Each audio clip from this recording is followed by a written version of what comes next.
यह कहानी केवल मनोरंजन के लिए है। इसमें दिखाए गए सभी किरदार, घटनाएं और स्थान पूरी तरह काल्पनिक हैं। यह किसी भी वास्तविक घटना या व्यक्ति से संबंधित नहीं है। ऐसी कहानियां जो समाज की कड़वी सच्चाई दिखाती हैं, उन्हें देखते रहिए, क्योंकि यह कहानी आपको अंत तक हिलाकर रख देगी। जब चाचा ने जवान भतीजी के साथ किया घिनौना कांड, कुछ घर ऐसे होते हैं जो बाहर से मंदिर लगते हैं और अंदर से कब्रगाह। इस कहानी में एक लड़की थी जो अपने ही घर में सबसे ज्यादा असुरक्षित थी, और जिस पर उसे सबसे ज्यादा भरोसा था वही उसका सबसे बड़ा दुश्मन निकला। राजस्थान के झुंझुनू जिले में एक गांव है, नवलगढ़ से कुछ किलोमीटर दूर। नाम है बिसाऊ कलां। छोटा सा गांव, कच्ची सड़कें, पक्के मकान, खेतों की हरियाली और ऊपर से नीला आसमान। शाम को गाय भैंसें लौटती थीं तो पूरे गांव में धूल उड़ती थी। चाय की दुकान पर बुजुर्ग बैठते थे, औरतें घूंघट में चलती थीं। देखने में एकदम सामान्य गांव, लेकिन इस गांव के एक घर में जो हो रहा था वो सामान्य नहीं था। उस घर की लड़की थी काजल, उम्र 19 साल, सांवली, छरहरी, बड़ी बड़ी आंखें जिनमें हमेशा एक सवाल रहता था। पढ़ने में होशियार थी, 10वीं में पूरे ब्लॉक में दूसरे नंबर पर आई थी। आगे पढ़ना चाहती थी, लेकिन घर की हालत ने रोक दिया था। काजल के माँ बाप सुरेश और गीता मेहनतकश लोग थे, खेती करते थे। पैसा कम था लेकिन इज्जत थी। काजल उनकी इकलौती बेटी थी, आंखों का तारा।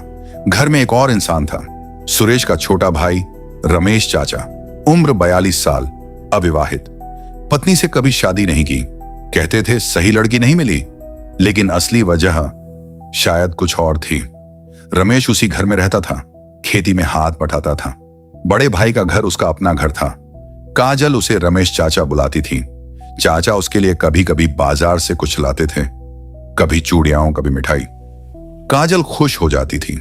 माँ बाप को अच्छा लगता था, भाई बच्ची का ख्याल रखता है।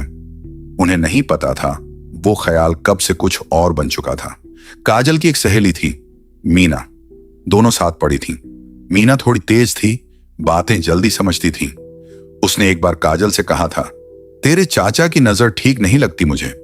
काजल ने हंसकर कहा था, पागल है तू, चाचा है मेरे। मीना चुप हो गई थी, लेकिन उसकी आंखें चुप नहीं हुई। सब कुछ तब बदला जब सुरेश और गीता को एक हफ्ते के लिए बाहर जाना पड़ा। गीता की मां बीमार थी, उदयपुर में। दोनों को जाना जरूरी था।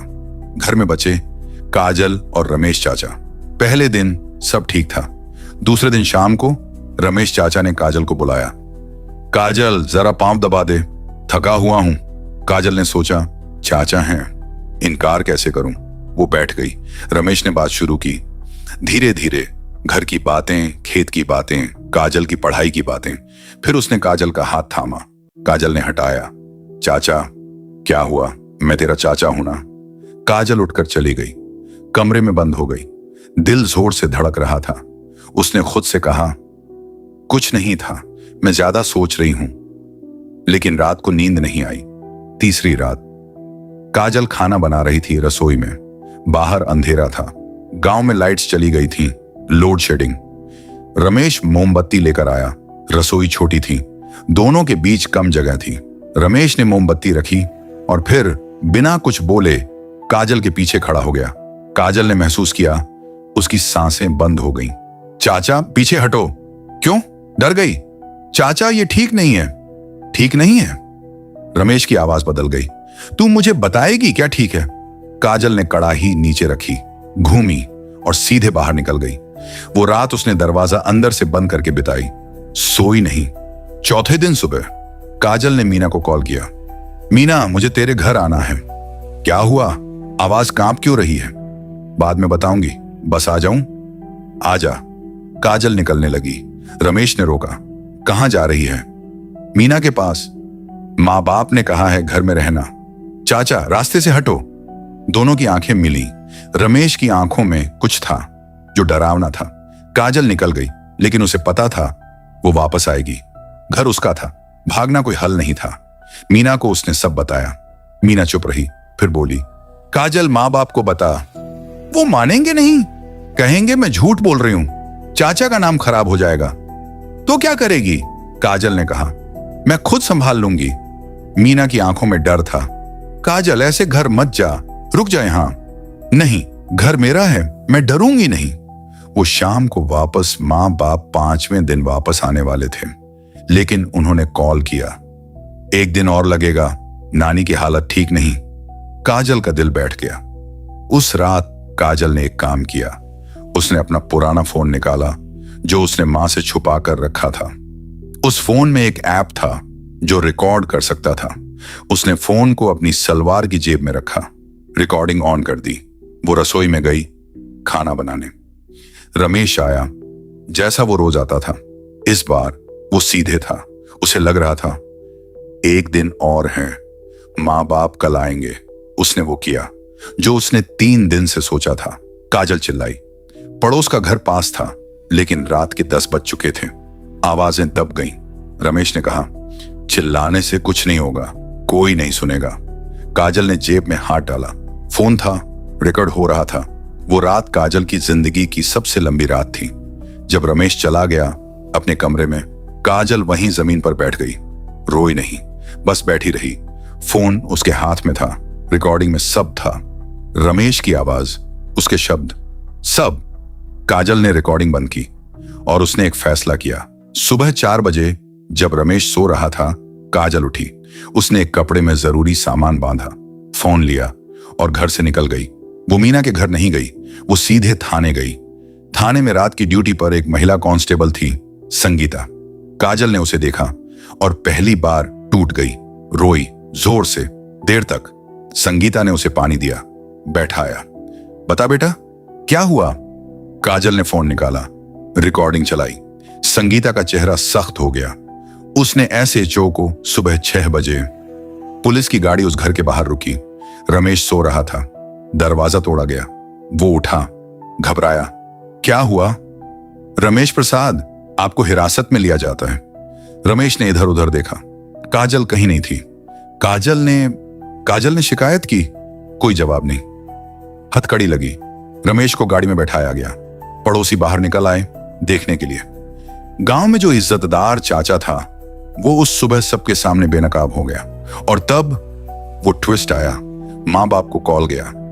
सुरेश और गीता उदयपुर से सुबह की पहली बस में निकले। दोपहर को थाने पहुंचे।